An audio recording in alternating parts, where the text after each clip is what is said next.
Hey guys, can you hear me?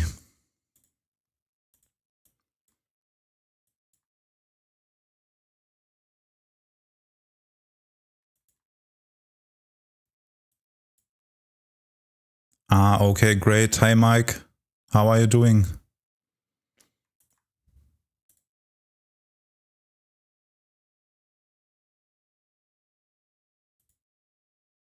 Hey Genethys, thanks.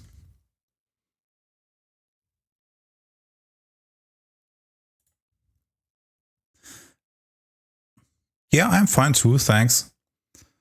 And yeah, so let's just start.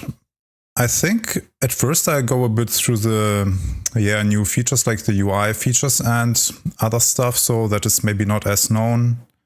Hey Thomas. Yeah, so maybe let's first go through the smaller stuff, let's say. So for example, we now have the undockable panes that everybody wanted. And let's first set this up correctly. So I can now undock my panes. And I can also move them to my other screen, which you won't see now, but that's possible. And I can close that so I have more space for working here. And when we close those, they are going back into position. And yeah, the stuff that when you want to have that on the right, that works still as well.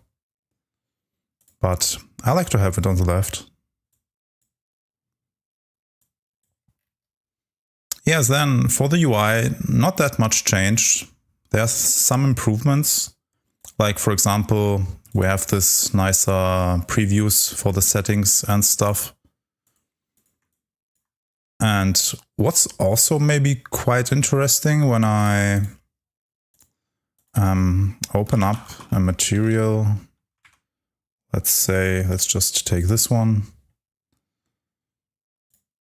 And when I go into the graph, before the connections didn't render that big, so when you scrolled out or zoomed out, you couldn't see them as good anymore. So there's now a setting in the preferences. I think it's under canvas. I think it's turned on by default now. I'm not sure, but there's somewhere this setting. Connection rendering mode, that's not that. Great question.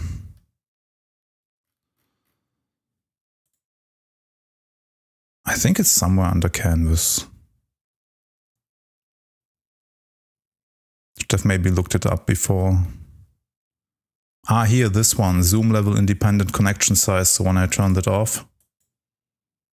I hope I don't have to restart. You can see when you zoomed out previously, they are hardly visible, but you can turn it on now and it's way better to see everything.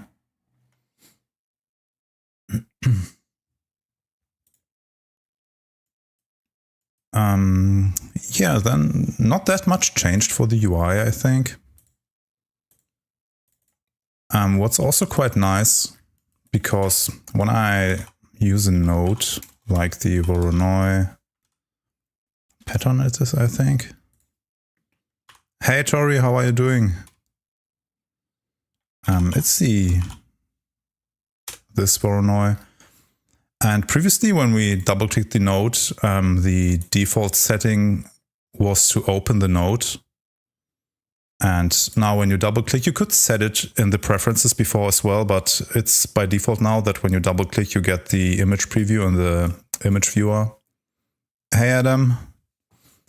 And the cool thing is when you have a node with multiple outputs, when you double click it once again now, you can see the cracks output.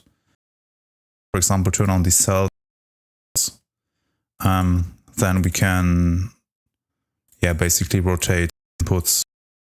So after I get to the crystals and double click again, I'm back to my pattern. And what's maybe also quite important, before when we had a node that was a template of another node, so the save transform node is a template of the transform node. So before, when you double clicked it and you had your settings set to by double click open it in the image viewer, it would open the node, but now this works as well. So you can double click this node and the other template nodes. I don't know which those are for the most, but I know this one was one of them.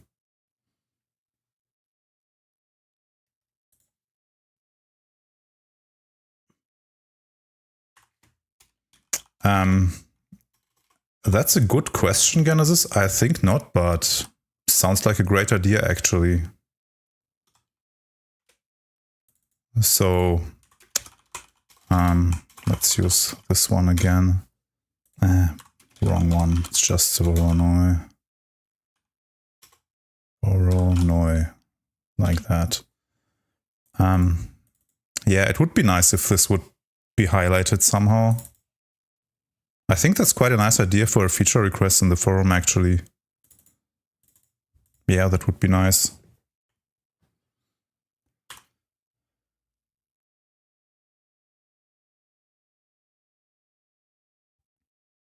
Yeah, right, I think so too. Would be quite nice.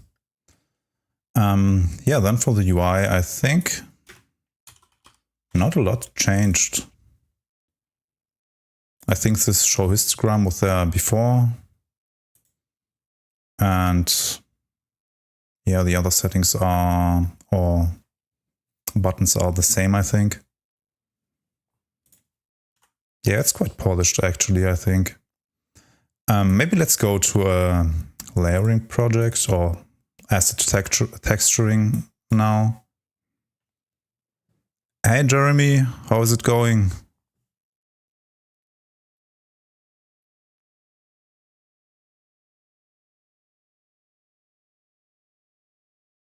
Hey Roman, yeah.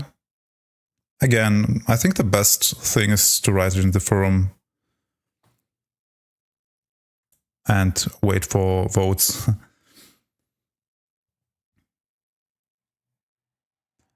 For the layering UI, when we now create a multi-channel brush, you see you have this new button here, or not really a button, but don't know how to call it actually. So when we paint, we can just quickly change our color, go in, adjust that.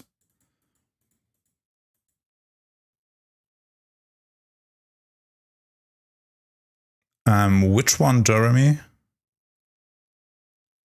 You mean this one?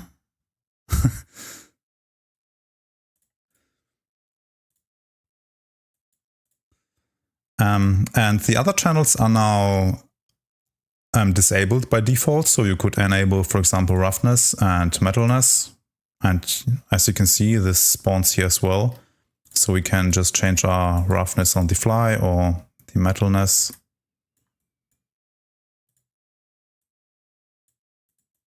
Across the top. I don't know, this is just a release build. Maybe I don't get what you mean. Ah, okay, yeah, right, this one. So yeah, this got exchanged with the RPR, which isn't there anymore. I'm not sure if I'll show this today. Actually, I want it, but I'm not really set up for that.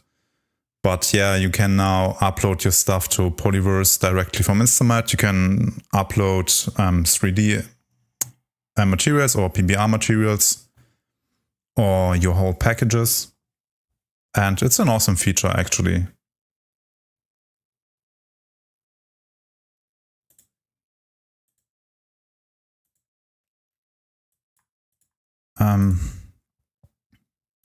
Yeah, so again, you can adjust this now on the fly, so that's quite nice, I think. And you don't have to go to this menu all the time. And then we have some adjustments to the projector here. Let's maybe delete that and create a new multi-channel brush.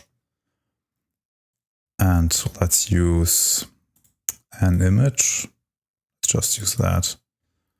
And when I now turn on the projector,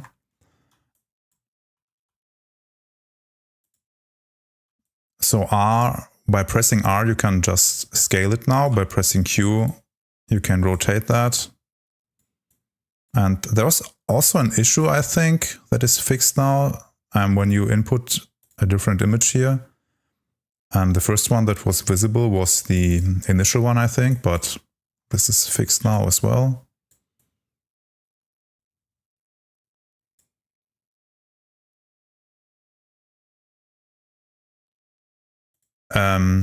Tori, I think, let's maybe use the blend and check it for the float. So when I input float, all my float nodes are there, so you can search it by that. Or when we have a tile scatter, for example, and I drag a connection and make the make UVEC2, this spawns as well. So is that what you mean?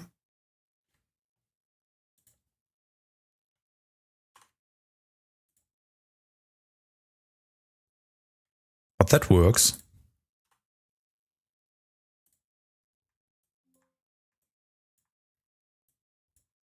Yeah, so again, I won't go too deep into all the new stuff. It's just meant to be an overview of what's new and what's there now. Don't want to stream for too long today.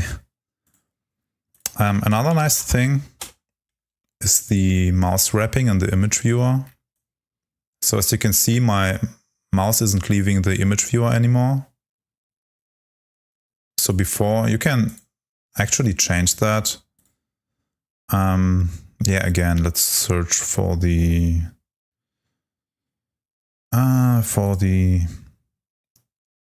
preference. It's this one, edge wrap panning, I think. So before, it always left the image viewer and you had to go back. And now you can just turn that on and your mouse won't leave the image viewer anymore. And yeah, other than that, there are a lot of bug fixes and new additions to InstaMAT. I think there's a changelog, so you can check it out for all the smaller things. Let's close that. Yeah, so what should I start with? Should we start with the curves, terrain or viewport, or what do you guys want to see?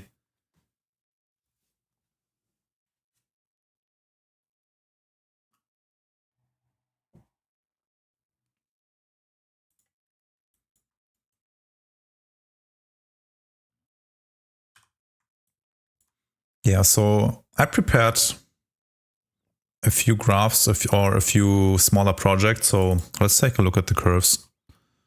And so let's start simple. For example, we have that Bezier curve node that was in the old build as well. So not much changed here. It's still quite awesome. But we have this curves output and color and width. And at first, when you use the start and end width and the other ones, so this is per point. When I double click on the curve and at a point, you can see a new parameter spawns.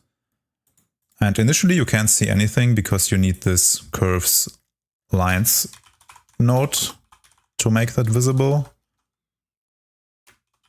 I set it up here, but let's do it from scratch maybe.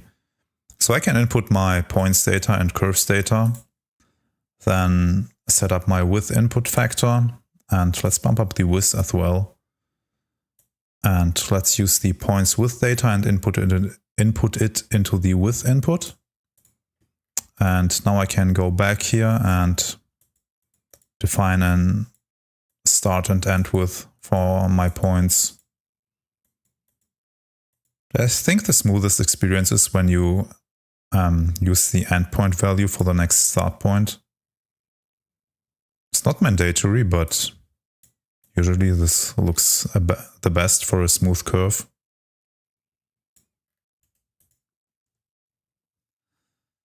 And yeah, we have this colors as well. So this is set up here as well. As you can see, we have different gradients or grayscale values. This works with colors as well. When your node is set to color, and you can set that here. Let's just use that. So let's start with white, then maybe gray. Let's just check how that looks. And then I just need my color input factor, and then I need to connect my points color data to the color input. And yeah, some sharp gradients because I didn't set it up nicely.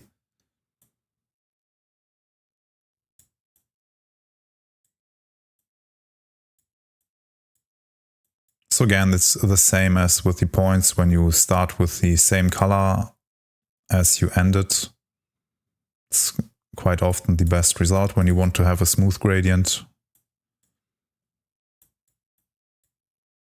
Let's maybe pick this start color to pick this one. We can change that. Let's make it black as well.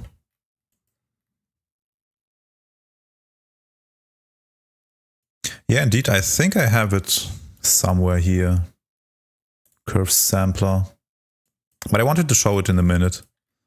First, the more easy stuff.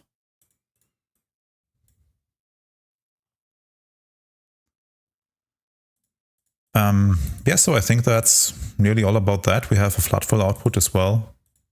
So we can output a floodful.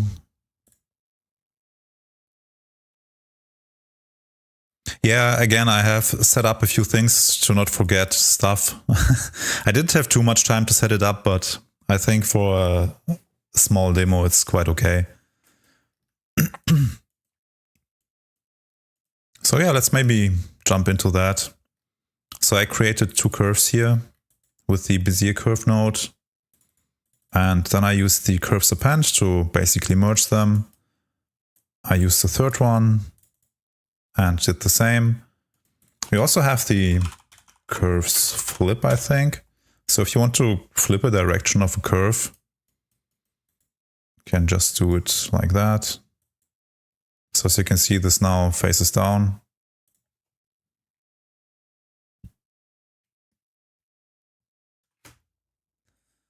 And yeah, then again, I used the curve sampler here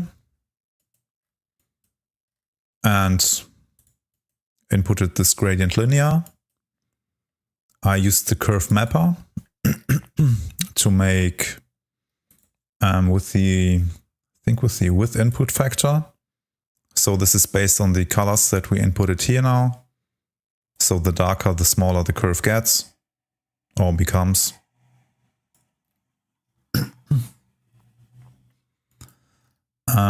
I used this color to mask because I wanted to adjust some green color. I wanted to go for a grass at first. So I just used this gradient ramp, used the usual blend node and colored my grass. And yeah, then I decided it would be nice to also show the curve scatter. So I used the curve scatter, the points data from our curve sampler and the points and curves data actually. I used this transformed gradient as mask input, and I used this flower from the library. I created a grayscale mask of that and also shape generator to mask out the middle here. And I put that in the channel compose node. Here then I input it into the curve scatter, and this is quite nice because, for example, when we bump up the count, we get more of them. And that's all based on our curve and this mask. So it works a bit like the guided scatter, but with curves. So we have a mask input, color input, offset input, scale input, and so on. Let's maybe use the scale input and also input that. But then I have to adjust my scale.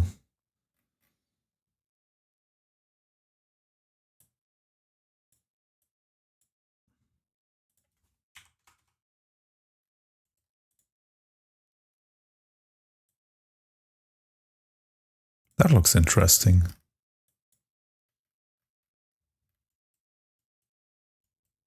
Could be the hair of the guy from The Simpsons. Anyway, I used the channel split on that. That looks quite cool, actually. Better flower than I initially had. Yeah, then I adjusted some colors with the red channel, which is this input here, but on the curve. The green one is the middle of the flower, and this is our mask. So I colored both of those.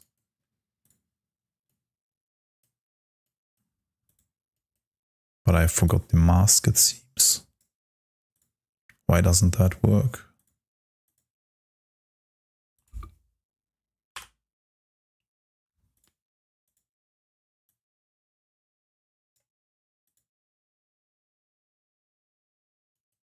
Okay, maybe I'm dumb now. Ah, because this is our alpha, we need this one.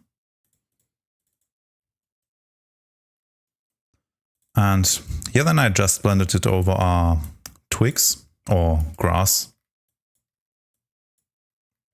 And then when you use a curves mapper with an additional curve, you can make something like that. And the thing that you made, Jeremy, was quite a big help for that, so thanks. It's quite an awesome effect. I love it. For the curves mapper, you have to set it up to work properly like that.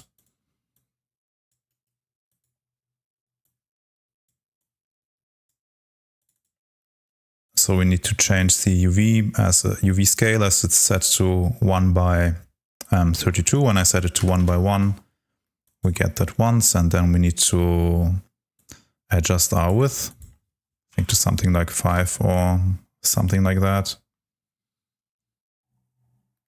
Yeah, it's quite awesome actually. I love it. After I saw that, I wanted to do something like that. And yeah, then you can use your curve and make some funny things.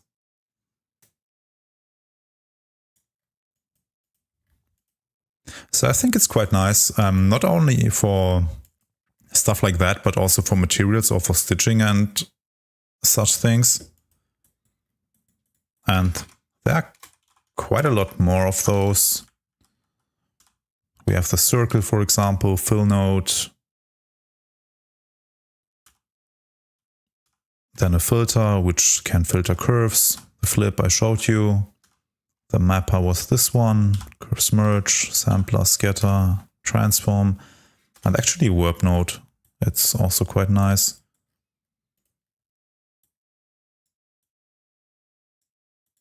And can just input, I don't know, a Perl noise maybe.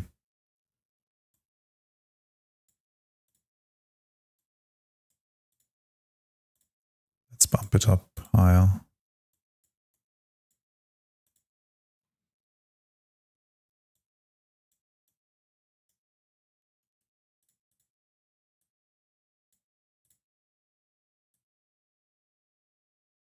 Yeah, no, the sampler isn't really working because you have to set it up correctly, obviously, so let's just skip that.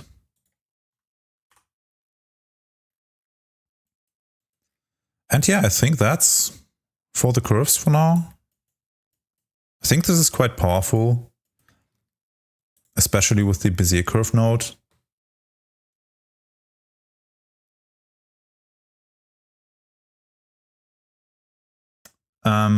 You can add nodes to favorites, and you have it in the library here. When I find that, so those are my favorite nodes, for example, and I can just go here, right click that and add to favorites. So it's there now.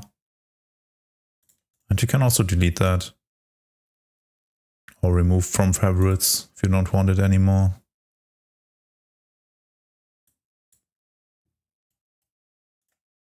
And when you add that, for example, I have the blend.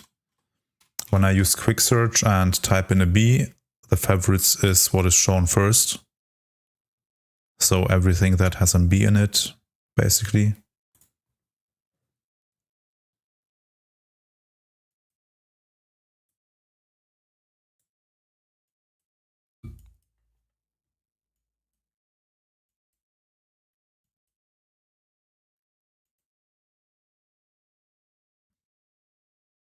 And actually now when you download things from Polyverse, because I just see it, so maybe worth to mention, when you download packages from Polyverse, they will be in this folder.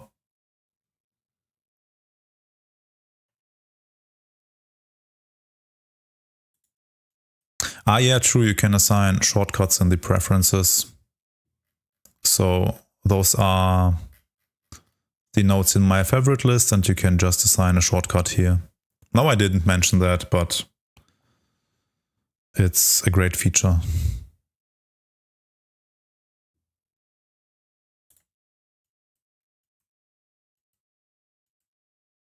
Okay, so maybe let's move on to the next one.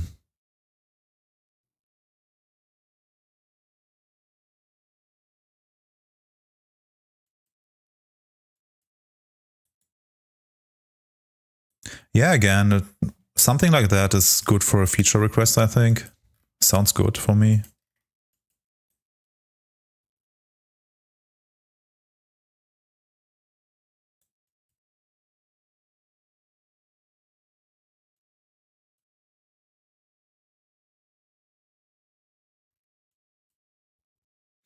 Yeah, so maybe let's move on. Or is there any questions left for the curves?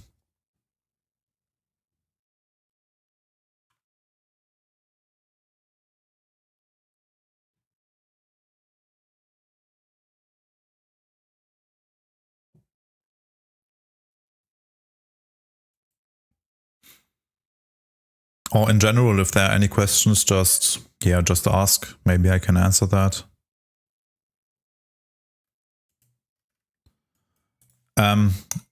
I don't think so. We have the append node currently, and you can just use it multiple times.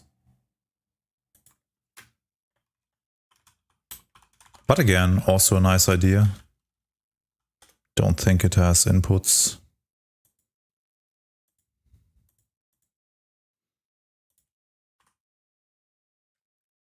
So as far as I know, you can just chain them currently.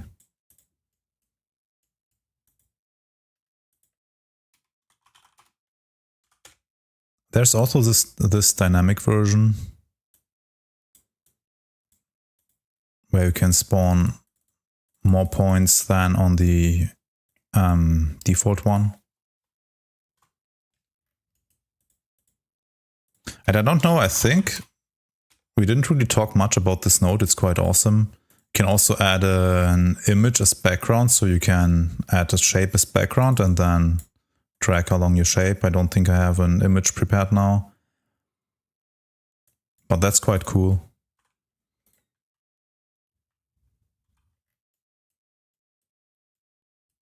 Yeah, so if there's nothing else for the curves, I'll move on to, maybe to terrain. Ah, yeah, right, we can create multiple curves in one node.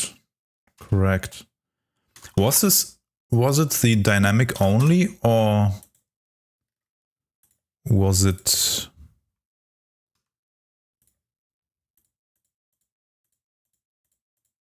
So yeah, like this basically. I think it was the dynamic only, right?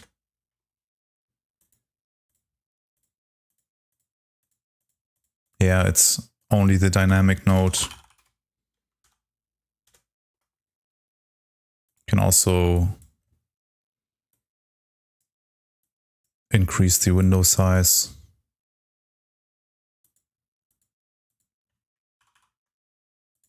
It's quickly click.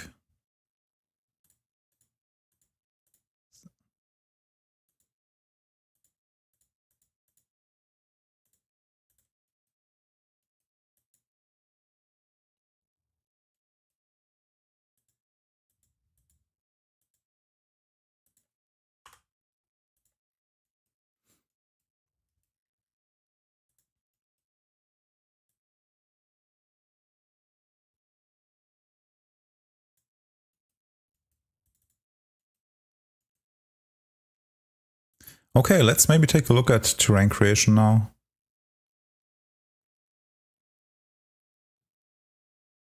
For asset texturing, I'll get to it when we finish with those. So first terrain, man, I can't pronounce it. And then we'll take a quick look at the rendering improvements. Or let's maybe first go to rendering. It's much quicker, I think.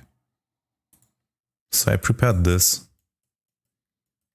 Let's not use it yet.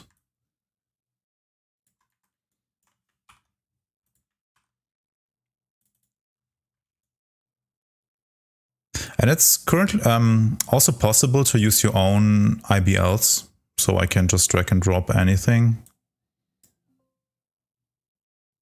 So it asks me if I want to load that. Then it's loading it. And then it's in my menu here. And yeah, we can turn on ray tracing now. And when we go to preferences, there is this ray trace effects tab now. So we have shadows, GI, and reflections. Can turn it off. Or we have a main bool here, which turns on the shadows by default. But if you have all of them, it will turn on all of them. We have some quality settings. So for example, we can set it to low. It's quite nice for preview and it's a lot faster. We can adjust the frame count. I want to go too high, but the higher this value, the longer it renders and the better the quality will be.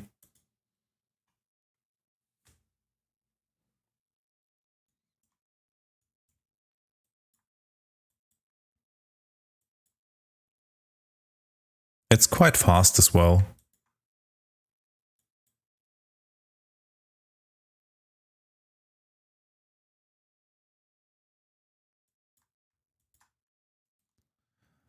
There is a light bake node, mesh light bake, where you can bake shadows onto your maps, but those effects are for the viewport only. It's quite a while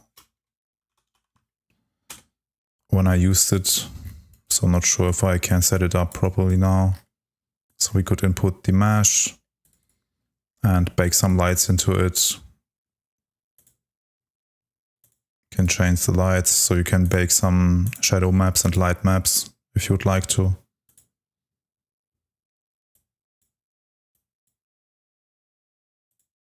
can also input a material. But I don't have a nice mesh to show that, but it's possible.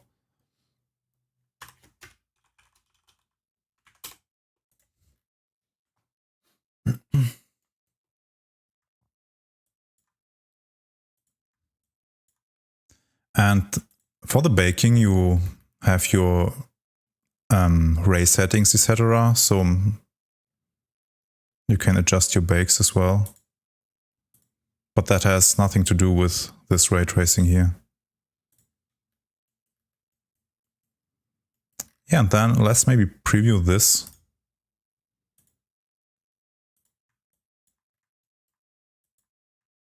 So as you can see, we have now transmission for the different, for the render modes. Maybe check, let's change the IBL to this. So I can adjust my weight, for example.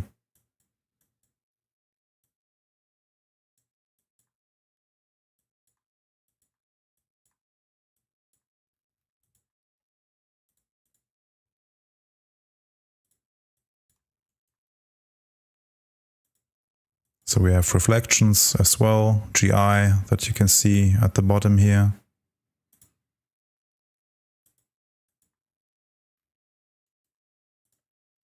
Actually, this better shown like that.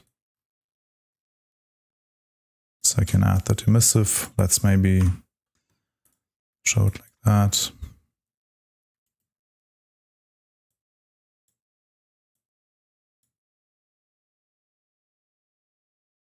Let's turn off the reflections. I think the effect is too strong now.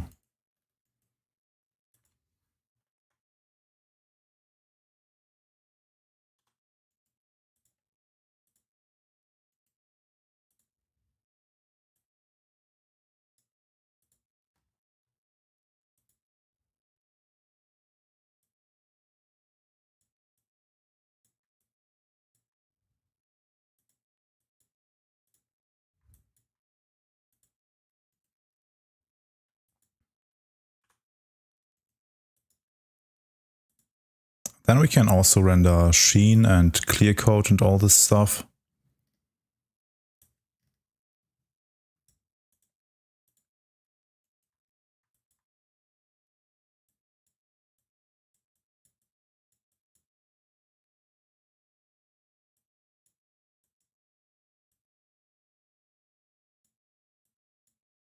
That's quite nice for fabrics.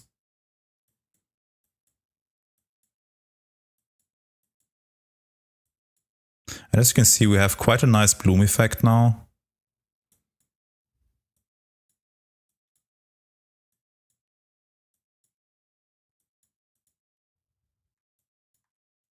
And yeah, the other stuff works as well. So I don't know if subsurface is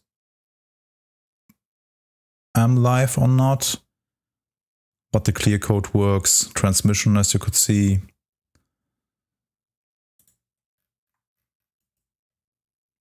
And yeah, ray tracing also works in asset texturing.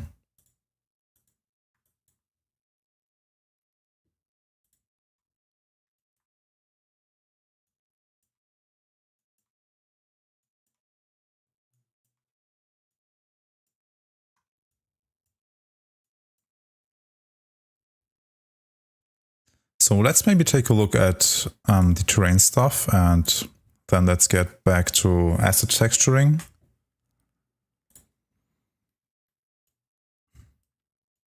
So I'm not too confident with this. I didn't have too much time to check it out, but just for you guys to see what's possible.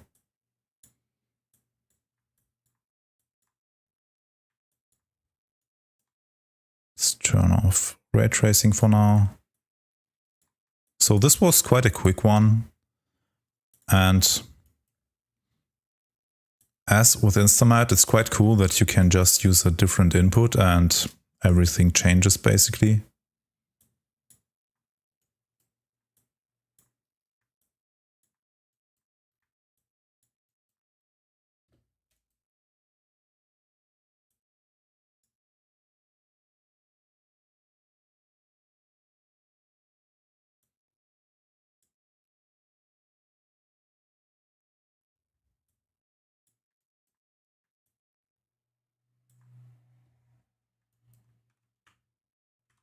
I think the viewport is a bit too bright. Or the IBL, not the viewport itself.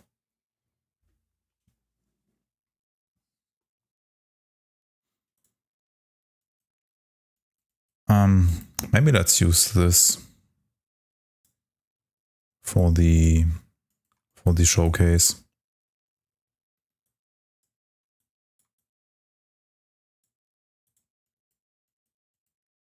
This is something simpler with just a purlin noise.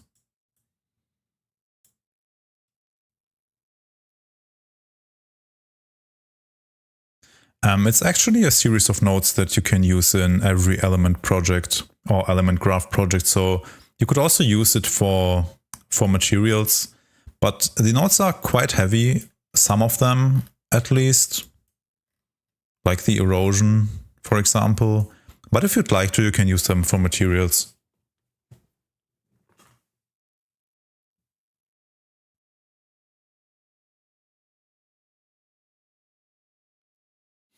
And thus you can also use every node InstaMAT has to offer for your terrains. So for example, for this one, let's actually then use this.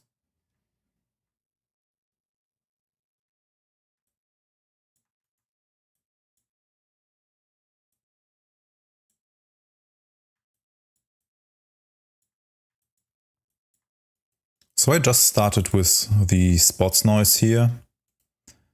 I don't know why I used brightness and contrast. I should have used histogram edit, but yeah, why not?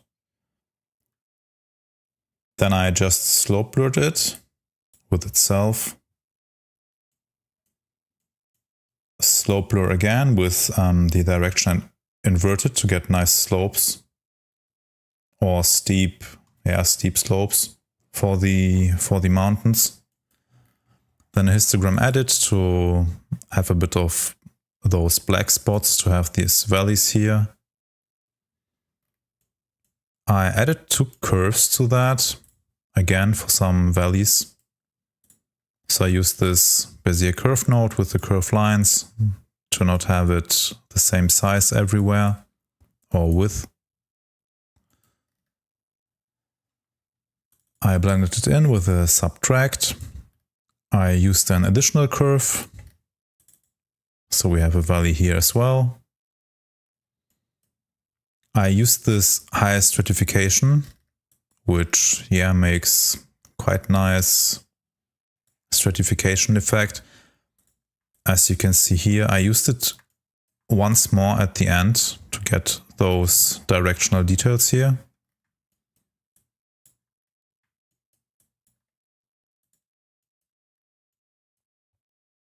I used this terrain water simulation to have those waterways. And you have quite a lot of settings, so you can set up the cycles, physical size, physical height, the spread, so you can change quite a lot here.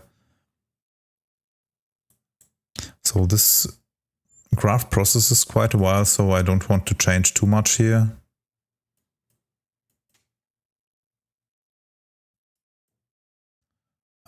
I then blended it in with a subtract.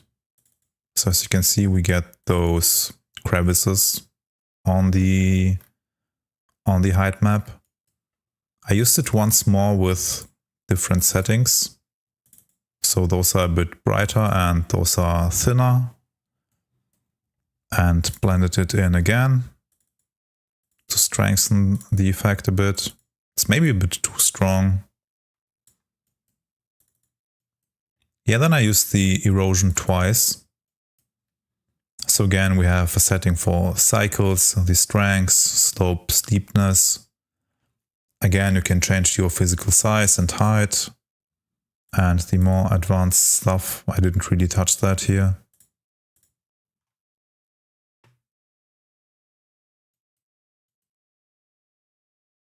I blended those together with a multiply blend. I used an auto levels on that to normalize my height and have the full range available from full black to full white. I used another terrain water simulation node and blended it in. Then I used the thermal erosion, which is just a slight effect in my case. Then this water simulation as well. So I have the feeling that this node does quite a lot for a nice terrain. I blended it in with a subtract again. And then the height stratification again. So as you can see, it makes those directional details, and you can't actually turn them off with H. So without it, it's quite smooth, but with it, you get those nice terracing going on.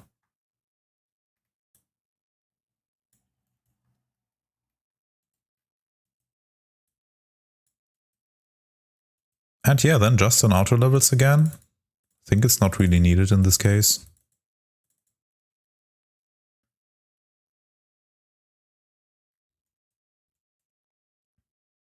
And yeah, that's basically the height map of the terrain. Again, it's a quick one.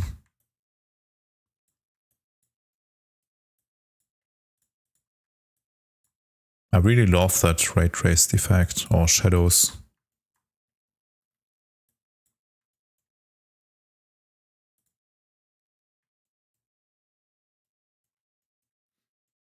Yeah, then for the normal, you actually don't use the usual height to normal map, but we have a terrain height to normal here.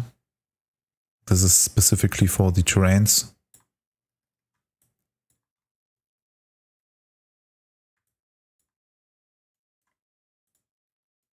And yeah, the AO is the usual AO node. Height is the usual height. And for the coloring, again, it's quite a quick one.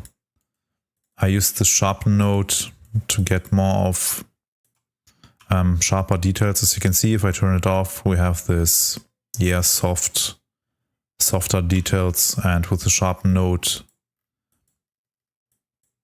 they get a lot nicer, I think. And yeah, I used 2 different or even 3 different gradient map dynamic nodes. We also have this terrain ramp where you have some presets. So you could just input your terrain and choose from some presets. Let's maybe use it here. See how that looks. Interesting. And yeah, you have a drop-down menu with different presets.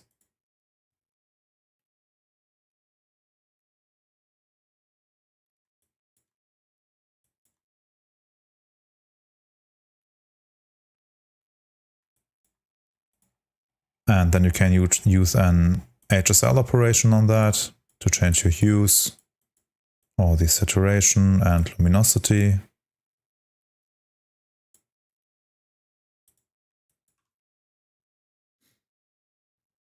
Yeah, thanks. It actually was a really quick one, but yeah, I thought a bit about that.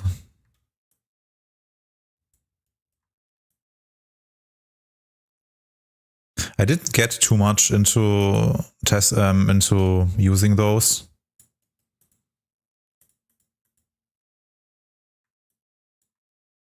But I think for a quick terrain, this is already quite nice.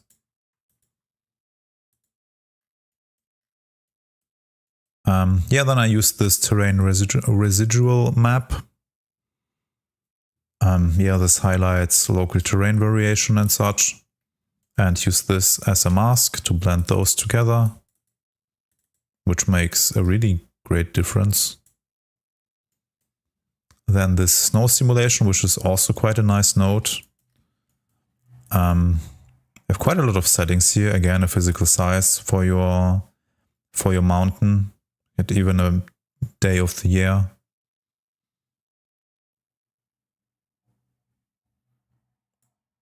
Then the latitude, orientation, and a melt factor.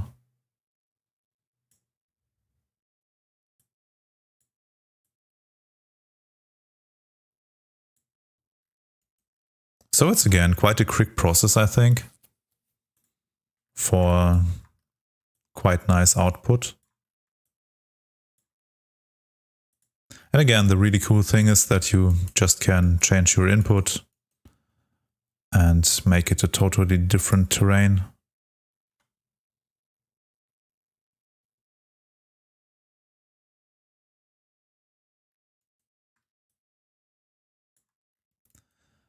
For vertex paint, I'm not quite sure, but you could use height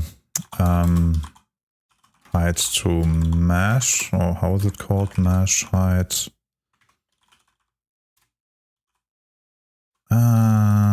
There is a node.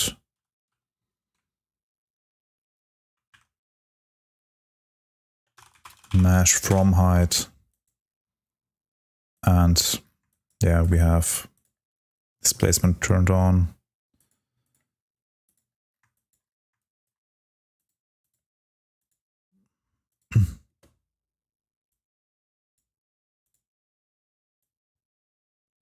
So this is a mesh now, and you could just export that. Where's the mesh preview? Also increase the tessellation or segments. And yeah, then you can just define this as mesh. Go to export and export your mesh. And I think for vertex painting, you could use the splat map.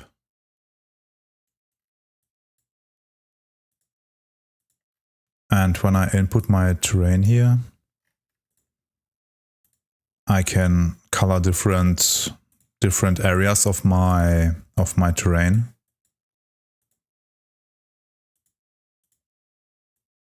With adjustable parameters.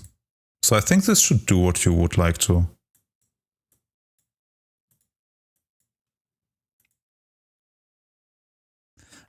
You can bring a height map into InstaMAT and texture stuff, so that's not a problem.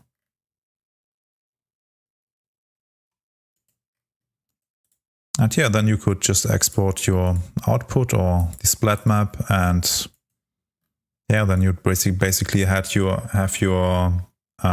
vertex painting applied. But that's quite cool. I think it's really powerful that you can just work with 2D images and meshes in one graph. So we have a proper mesh, can adjust the polygon count, or segments in this case, it's called.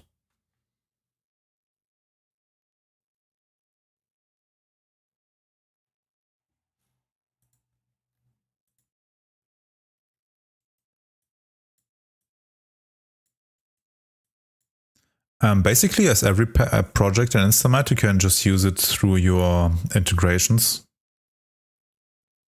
The maps, height map, color map, and so on. And meshes as well. But again, you can just export it here and import it into your engine. Let's maybe delete that mesh. And get back to the plane.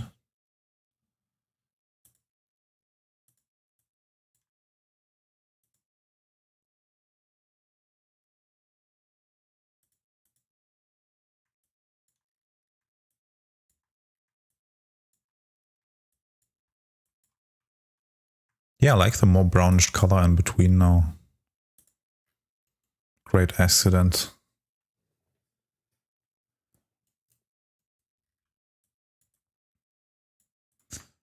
Okay, so any questions on the terrain stuff? Again, we have stuff like this procedural placement and collision and stuff, but I won't really show it now. Maybe in another video. There's quite a lot of those terrain nodes. But again, I think for a quick overview, this is quite okay.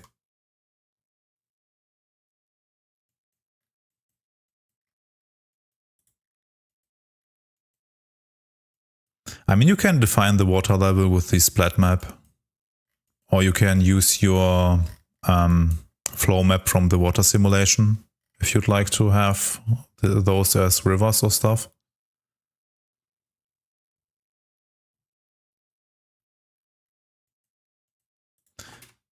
You could, of course, use the material effect water on that.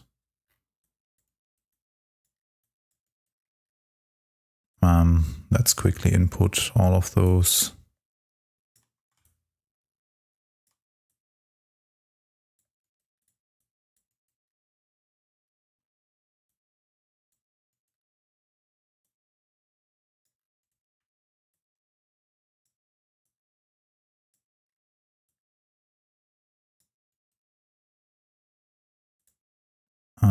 Do we have a metal in this output? Nope.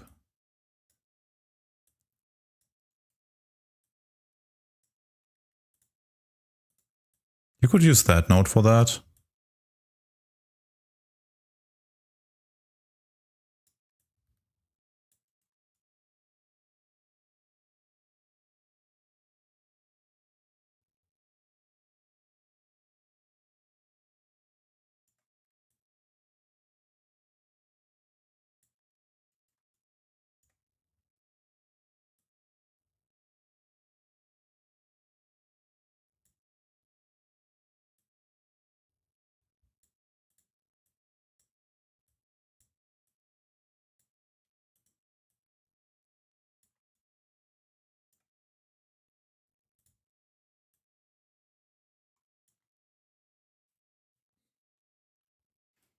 So yeah, that's the great thing, that you can just use those nodes and all the other nodes together. Great idea, actually, didn't think of that.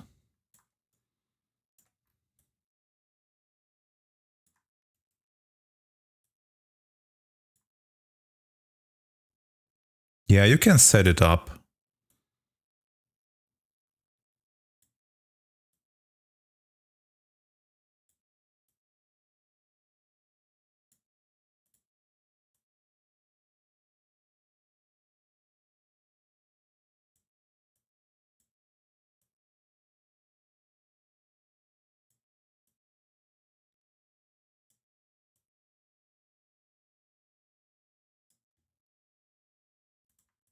Again, the water node is quite great, so you have really a lot of settings.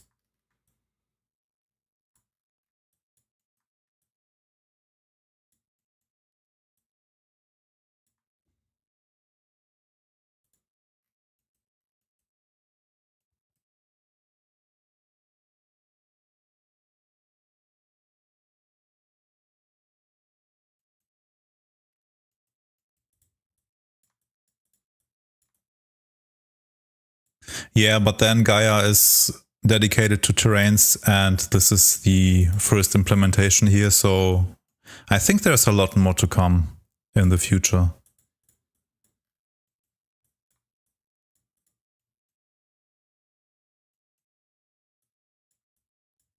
You could probably do a lot with masks as well.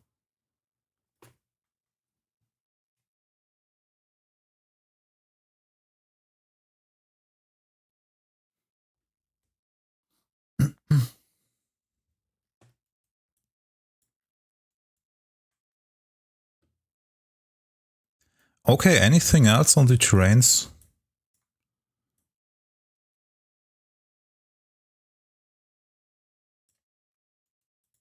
Yeah, I think I also try out to make a material with those nodes in use.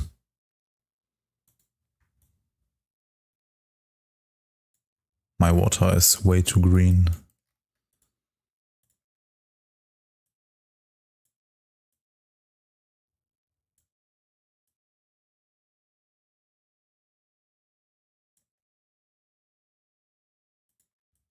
Yeah, you can do that with those procedural placement nodes here. But again, I want to dive too deep into that.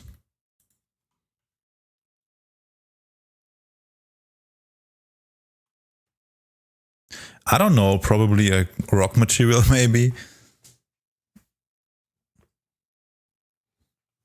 But I think there's a lot of use cases actually. Cracks sounds good. I mean, when I look at that, could be quite nice to make some cracks out of that. Yeah, I'm all about stone.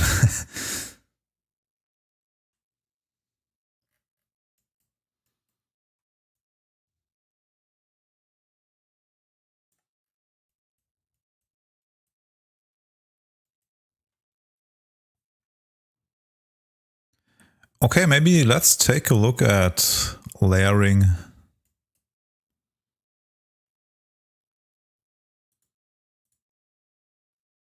Yeah, sure. We have a material now. This is a new one. So maybe stuff like that.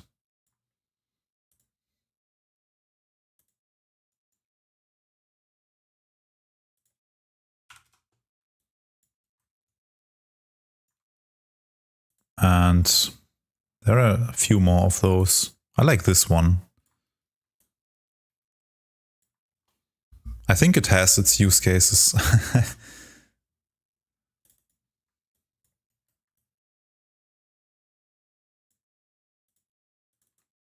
Or the bloody one.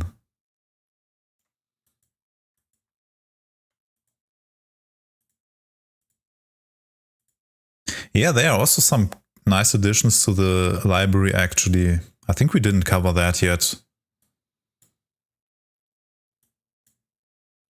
So for materials, I think it's mostly stylized materials. Yeah, isn't it? So when I type in stylize, I think there were just a few stylized material before, and now we have like 120. Yeah, I'm quite happy I had my lunch before. So let's maybe look at some examples. I think these brick walls are quite nice.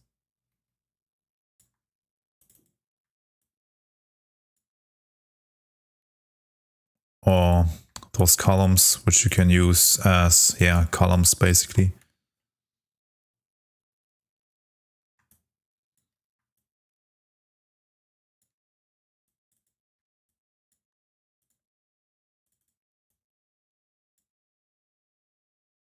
Or I like this one. Where is it? The dirty street.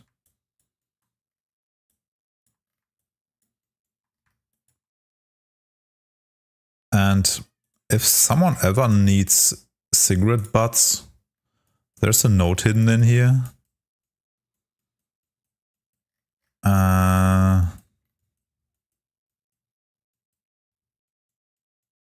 Not sure where it is.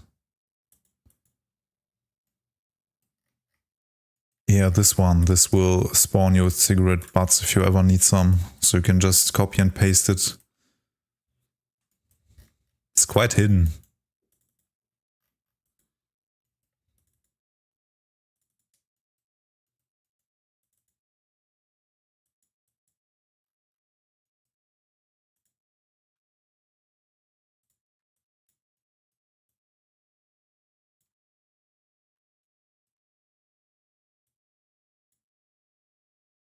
Yeah, I think we have a lot of those hidden subgraphs which are quite great in InstaMAT.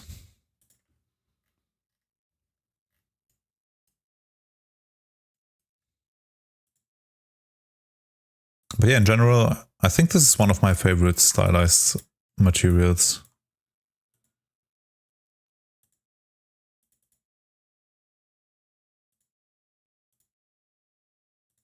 Let's close all of those.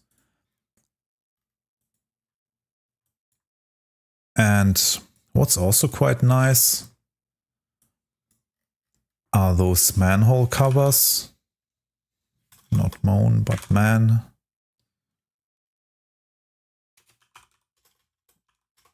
Manhole covers. Those are also quite handy, I think.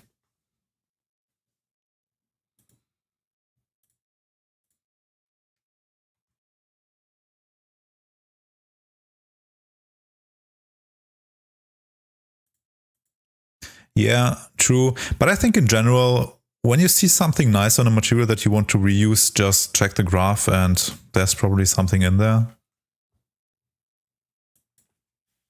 Manhole covers and tree grills, those are also quite great. Yeah, indeed. There are quite a lot of decals now.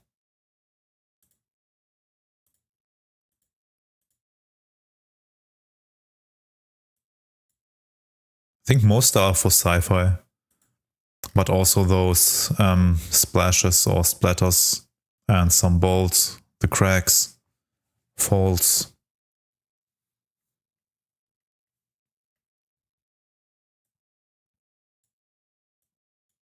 Yeah, let's maybe jump into the layering project here.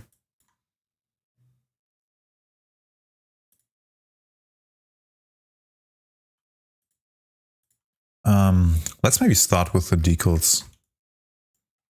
Don't know, I think I never had a tutorial on how to use them.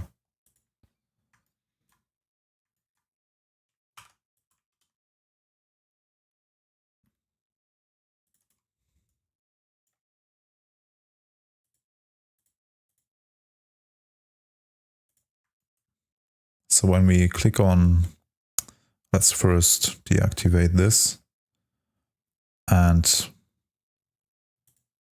then turn on the hide channel. We go to our brush, to decals, and let's just use, I don't know, maybe this one.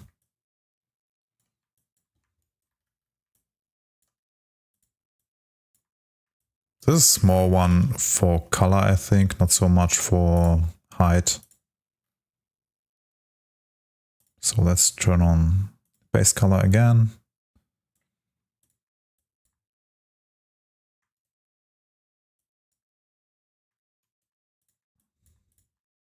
And yeah, then we can just go in and change those.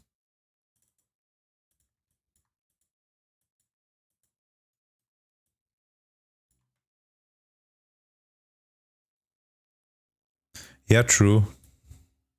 But like that, I think. My bloom is too strong, probably. Let's turn that off. Why can't I find it? Ah, here. Drag and drop.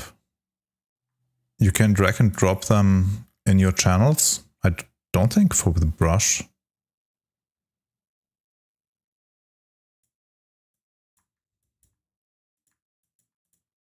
But you can do that for the PBR decals or for any material. So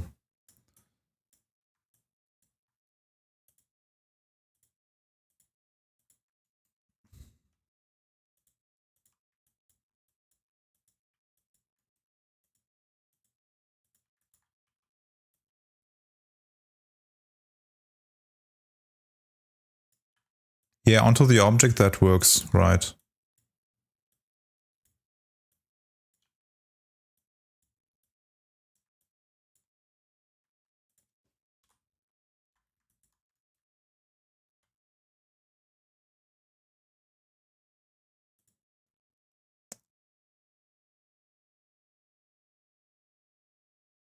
Yes, we have this dynamic size.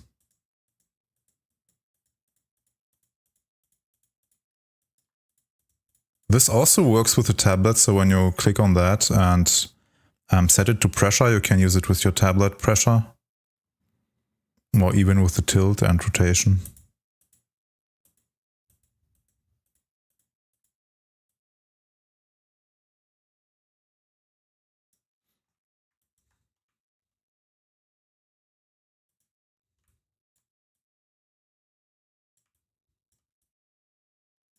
This is not a good eraser brush.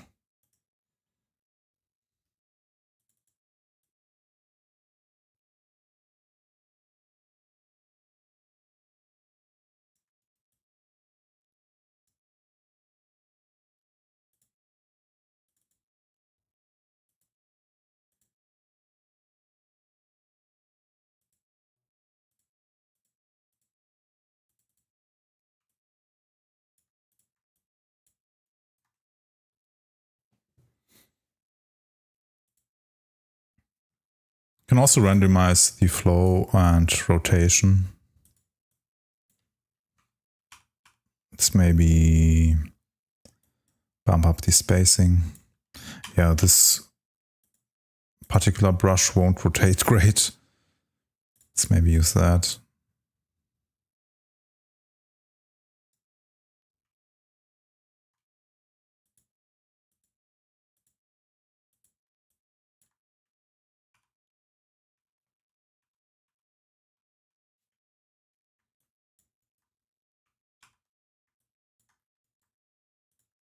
So let's maybe use some height decals.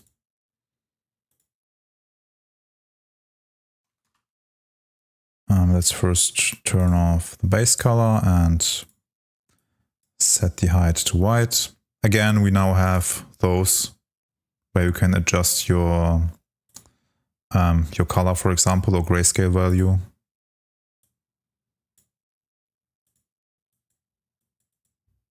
think I showed it in the beginning, right?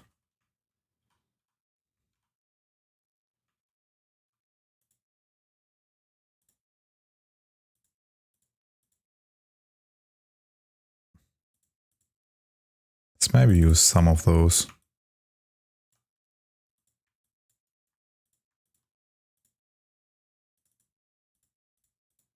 And those also have a lot of settings.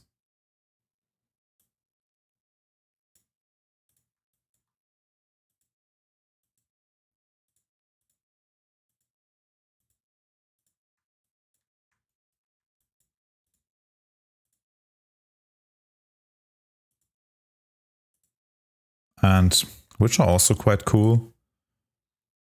Those inlays here.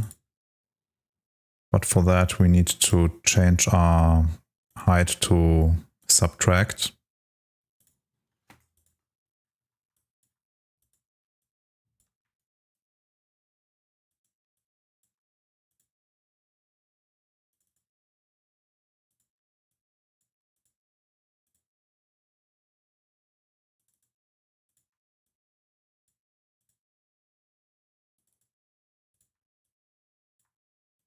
Yeah, I think for sci-fi stuff there's quite a lot now.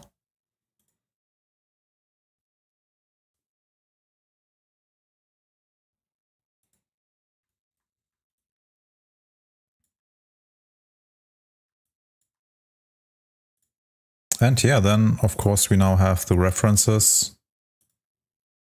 Should work with decals as well, with this layer.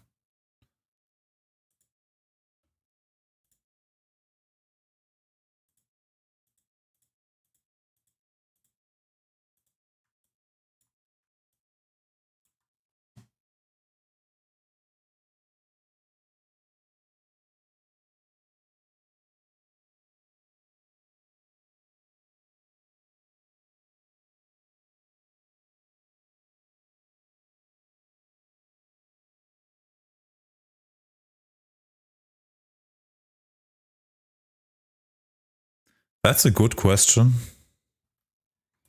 Don't think I have an answer for that. The only thing that I could think of, what happens when you set your height to like 50%? Nothing probably, right?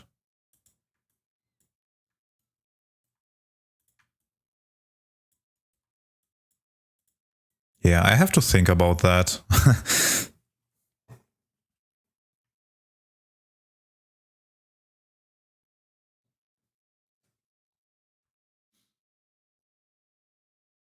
Yeah, true. Might be a blend mode that can do that.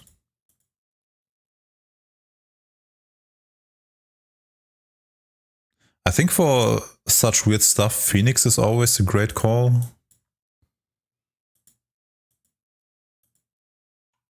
This is the base color. Let's turn that off.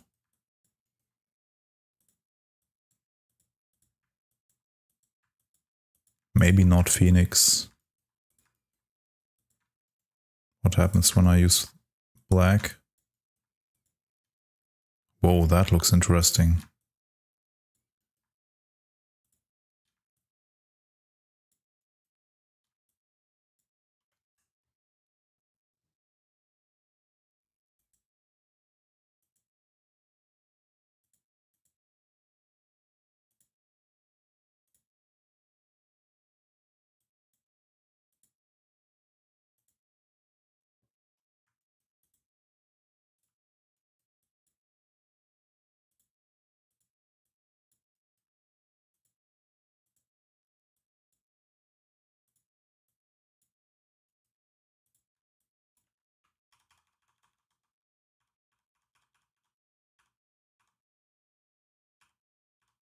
Yeah, good question again. I have to think about that. But yeah, probably some blend mode.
Yeah, that could be the case actually.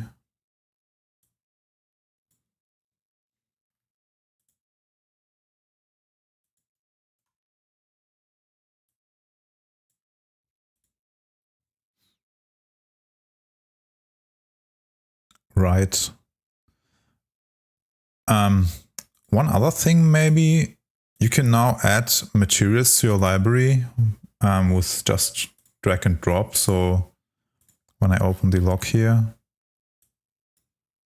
and when I import a material, it asks me if I want to add it to the library or open the package. And when I import it to the library, it's just there. Question is how I called it. Probably unnamed. Yeah. So that's also now quick and easy. But anyway, let's get back to asset texturing.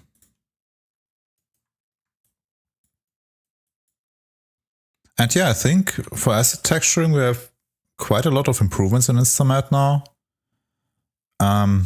For example, let's try something. Not a brush, I want a multi-channel layer. Then use a mesh projected mask. And let's maybe use spots. As you can see now, when I search for something and I'm not in the correct category, you will be asked if you want to search everywhere. And when you click that, there's no result because it's spots for. Yeah, but that's way easier than before. And we can also scale it now.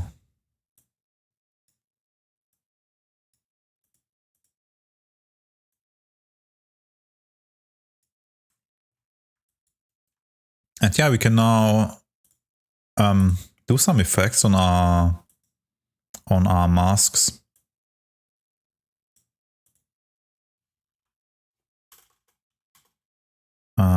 Let's use clouds maybe.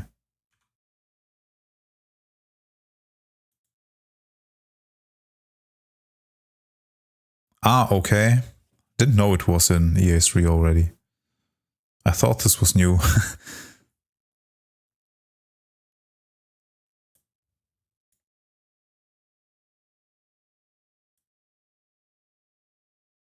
So yeah, we can now whip our masks, for example, or I don't know, use this brightness to contrast, but a lot of more is possible.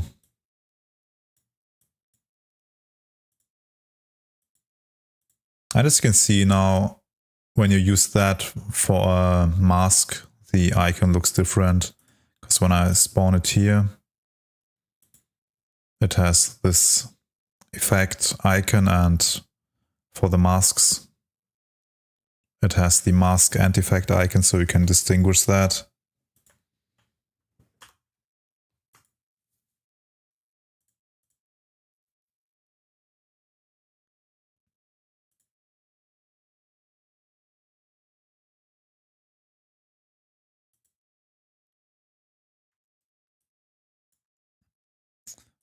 Do you mean the UV shell mask?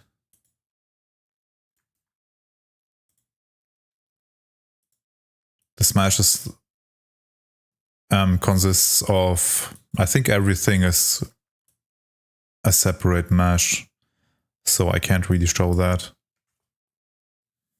But with this one you can filter UV islands.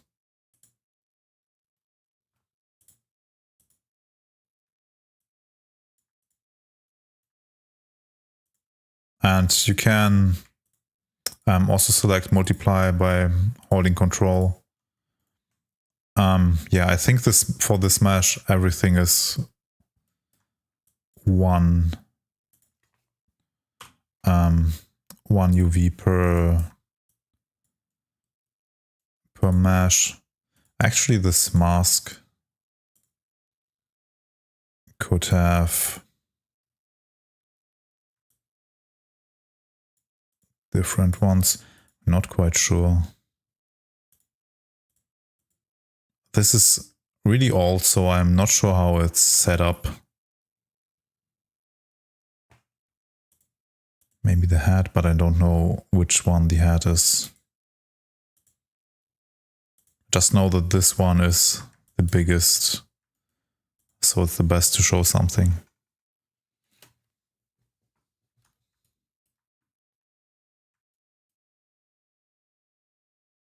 Okay, great. And I don't know how many UV islands you can pick. I think up to 40 or something. But if that's not enough, you can always create one more.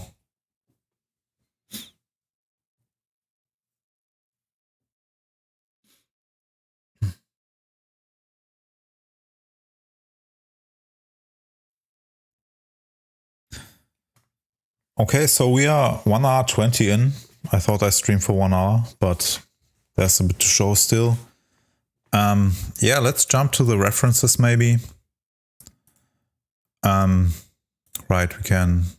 I showed it before for just the decals. Now we can create this layer or mask reference, so we can either reference a mask or a whole layer. In this case, I want to reference a whole layer, so I click on my layer, use this add reference button, or yeah, button. Then let's create a new multi-channel layer.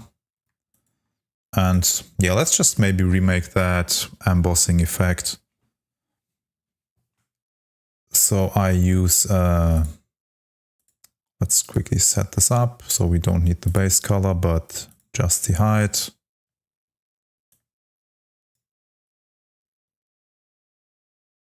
And yeah, let's use the reference generator here. And maybe let's call that first layer. And yeah, then we have layer reference on first layer, and we want to have the base color.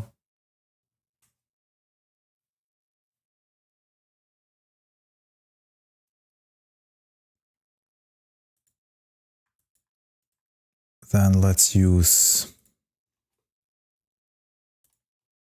the mesh blur. Why don't I have any height?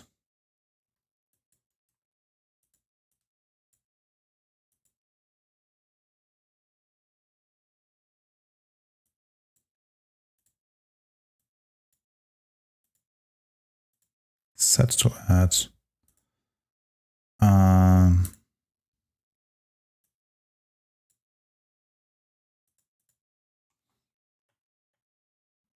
Let's maybe start symbol. It's a bit messed up, it seems, the project. Yeah, I think I needed to select the mask. Let's maybe get back. Yeah, right. I didn't select the mask. But then again, the gem doesn't display any height.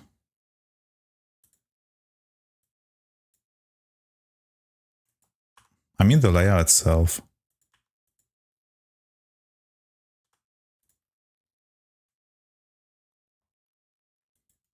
Yeah, let's start with the cube. Again, this project is a bit weird.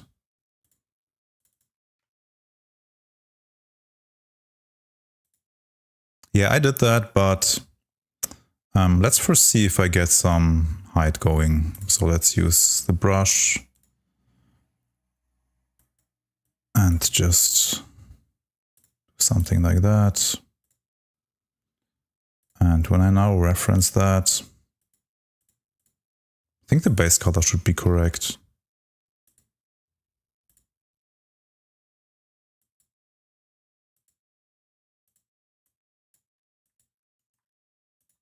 I mean, I tried it before it worked, so why doesn't it work now?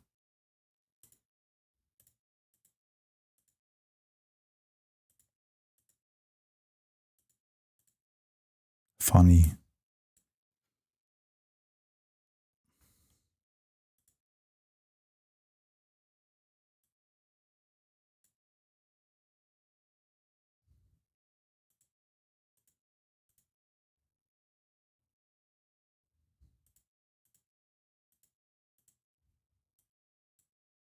I mean, I did it like 10 times before, so...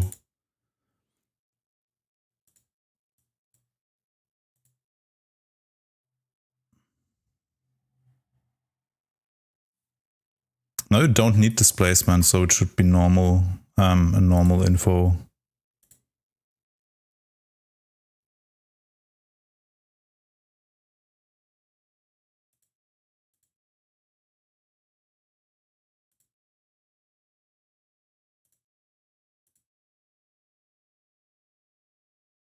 I mean, I did it in the project before, right?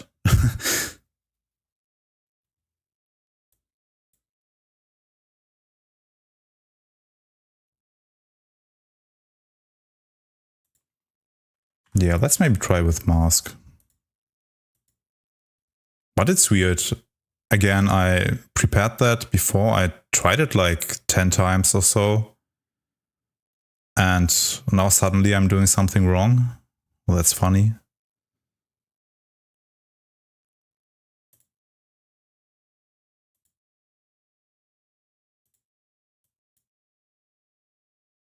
Set that to white.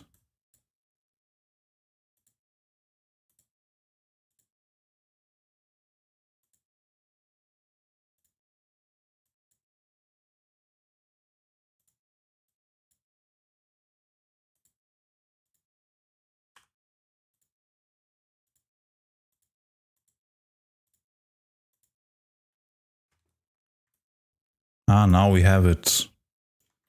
Guys, I think it was the lighting because I can't see it like that, but when I go in,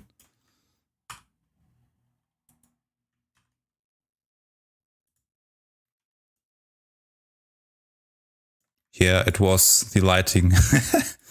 Funny. So anyway, yeah, let's use the mesh blur.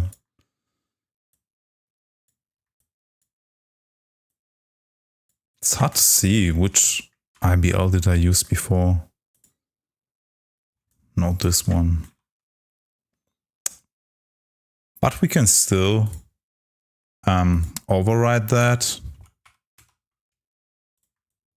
So it's a bit better visible.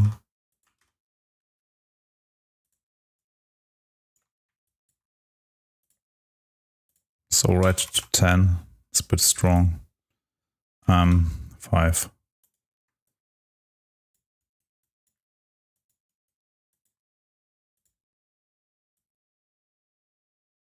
Yeah. Okay, I'm a bit confused now. Then an additional reference layer, and let's use it on the mask as well and set it to subtract. So we get this effect.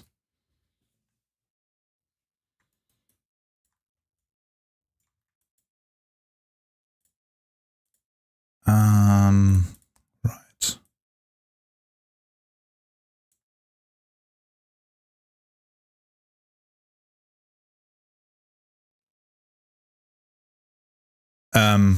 Was there such an issue? I mean, when you want to go in negatives, the right workflow is to create let's create a brush and set your height to white, but to subtract. So we would go into negative values like that.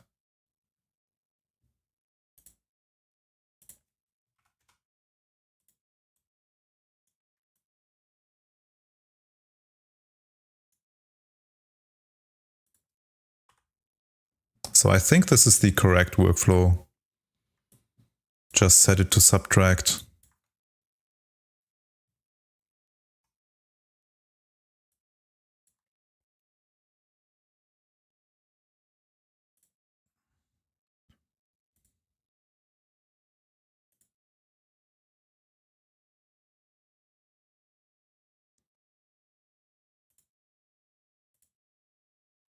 I had really prepared quite a nice thing, but this issue now got me all out of that.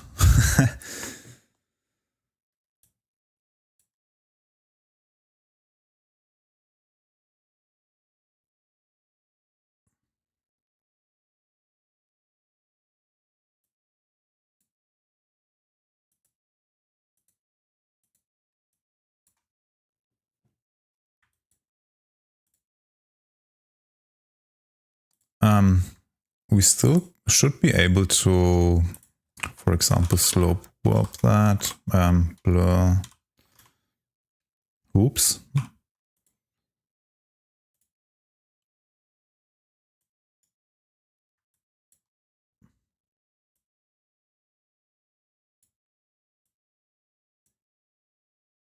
Maybe let's set it to directional and use the direction color.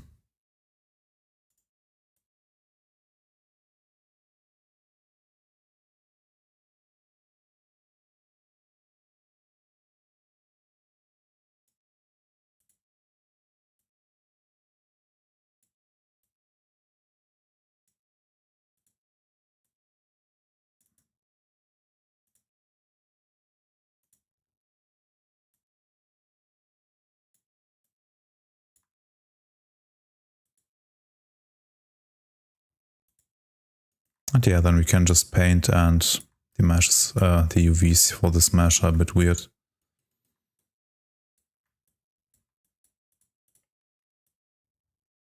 Also wanted to say that the order here matters. Again, I had prepared something, but yeah, I'm a bit out of it now.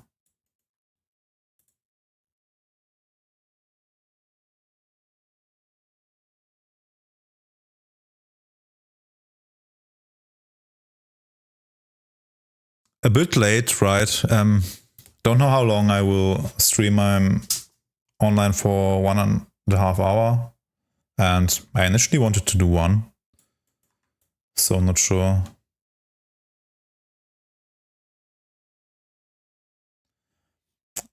For the slope blur, you'd feed either a direction map or a vector map, direction map, or a grayscale map.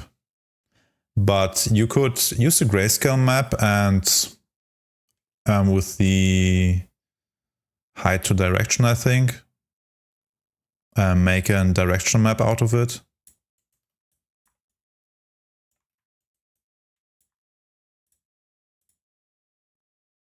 Yeah, we could add element layer, for example, with Rust maybe, and also use our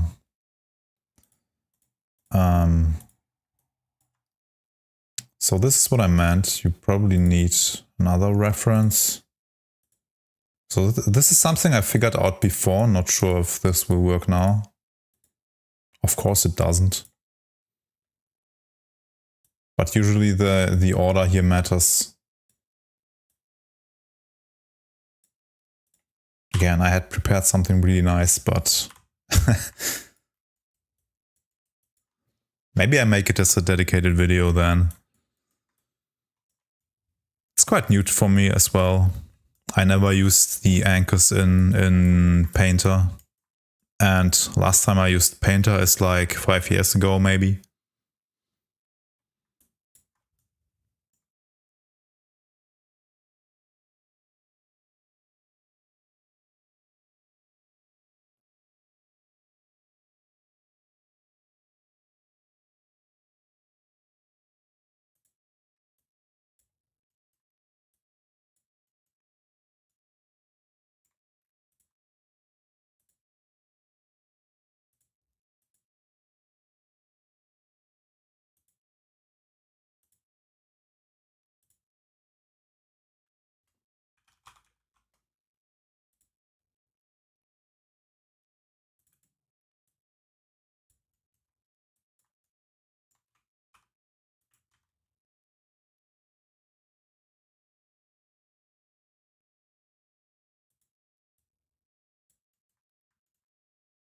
Yeah, indeed, those references are great. I need to get a bit more into it. Maybe I should have saved the finished project as I was sitting, I don't know, for an hour with that. It was quite a nice effect. And yeah, I'm not sure how I did it now.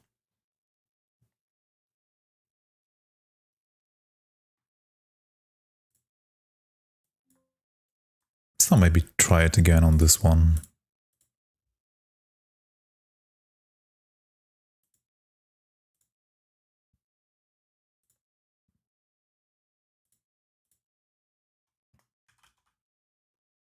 And it also worked for the base color as input as well.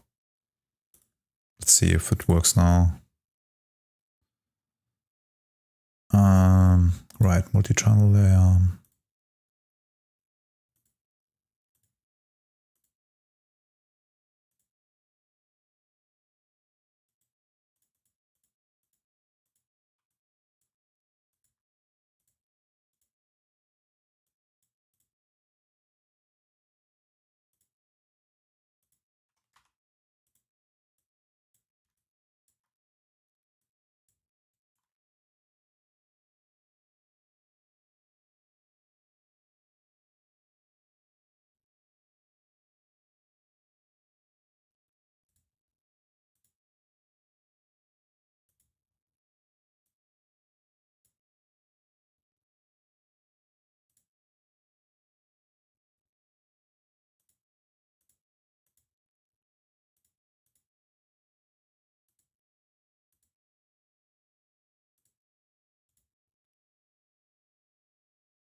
Yeah, it's quite easy to set up something like that.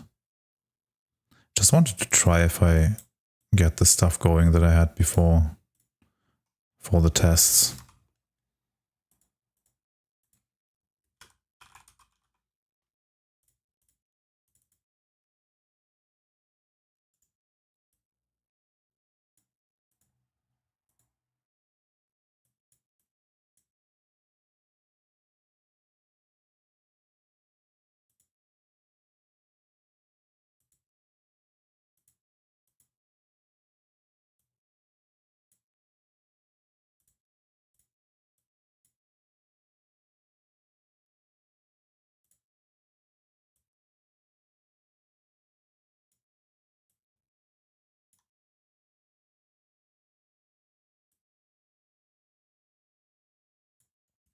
I think it should be probably possible now.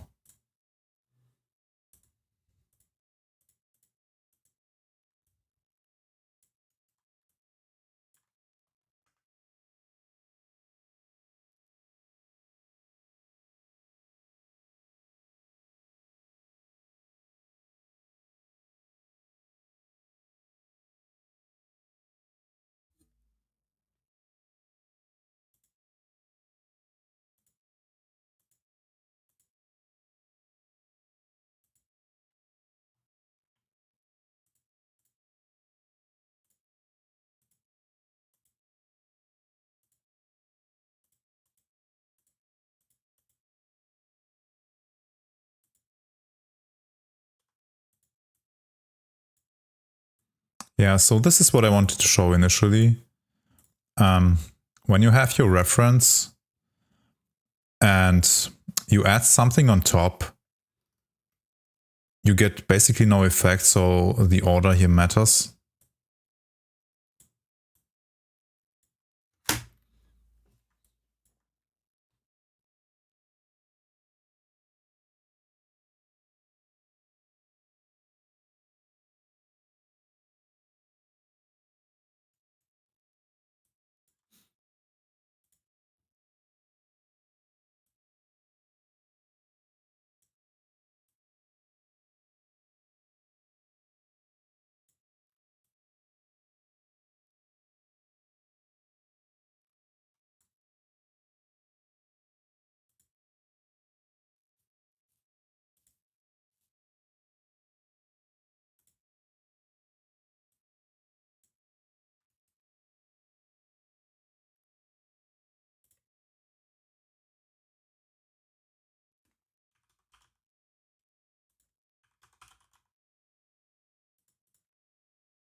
Yeah, I think Blender 4.5 should be supported.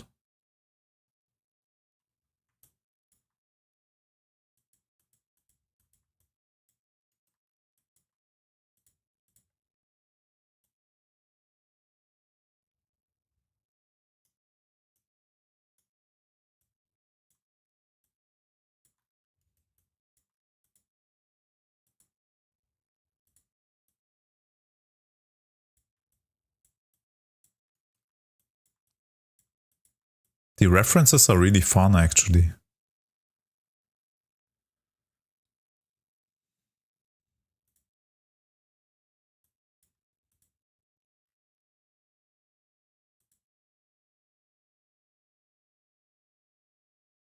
Okay guys, nearly 2 hours in. Is there anything left that you want to know or want to see?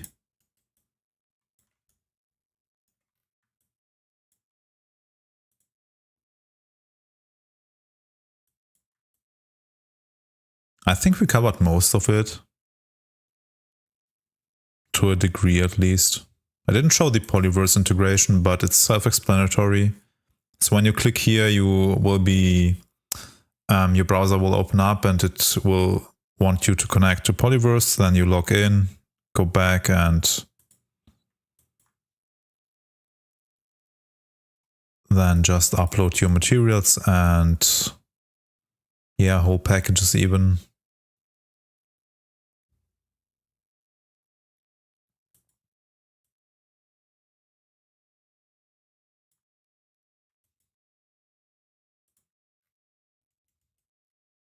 Yeah, I mean, there's still a lot new and a lot to explore, but I can't mention everything here now.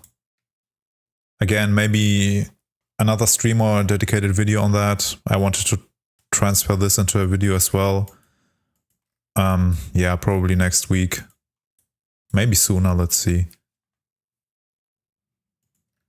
Yeah, great. So thanks for watching and have a great weekend and see you soon, hopefully.